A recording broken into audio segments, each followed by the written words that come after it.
Le livre du ciel, tome 4, 31 octobre 1900. Dans les plus tristes contrariétés de la vie, la médecine la plus salutaire et la plus efficace est la résignation.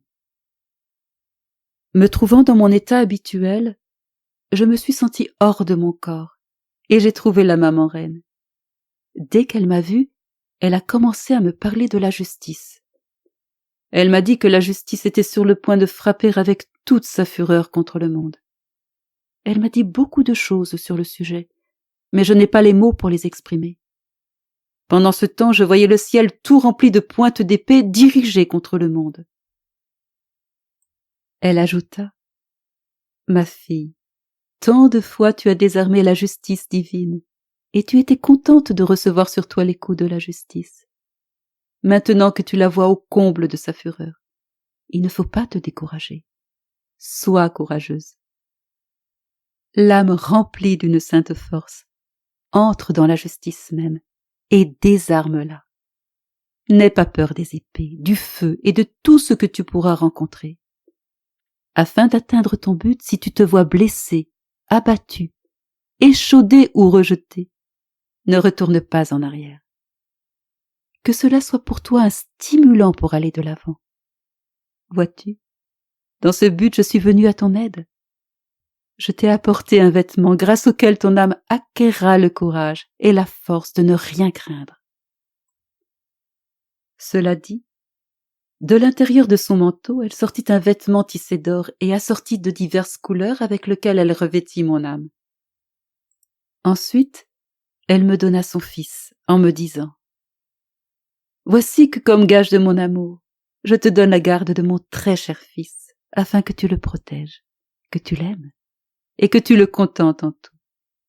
Cherche à me remplacer auprès de lui, afin qu'en trouvant en toi son contentement, le mécontentement que lui donnent les autres créatures ne puisse le faire autant souffrir. »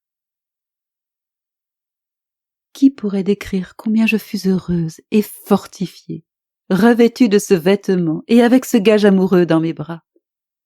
Je ne pourrais certainement pas désirer un bonheur plus grand. Ensuite, la maman reine disparut et je restai avec mon doux Jésus. Nous avons parcouru un peu la terre et parmi les nombreuses rencontres que nous avons faites, nous avons rencontré une âme prise dans les griffes du désespoir.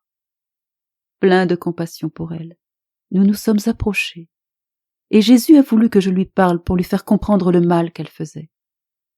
Grâce à une lumière que Jésus infusait en moi, j'ai dit à cette âme : « La médecine la plus salutaire et la plus efficace dans les contrariétés les plus tristes de la vie, c'est la résignation.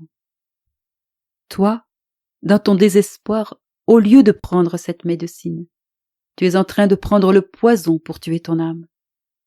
Ne sais-tu pas que le remède le plus opportun pour tous les maux, la chose principale qui nous rend nobles, nous divinise, nous fait ressembler à notre Seigneur, et qui a la puissance de convertir en douceur notre amertume, c'est la résignation. Quelle a été la vie de Jésus sur la terre, sinon d'accomplir la volonté du Père? Pendant qu'il était sur la terre, il était uni à son Père dans le ciel. Il en est ainsi pour la créature résignée.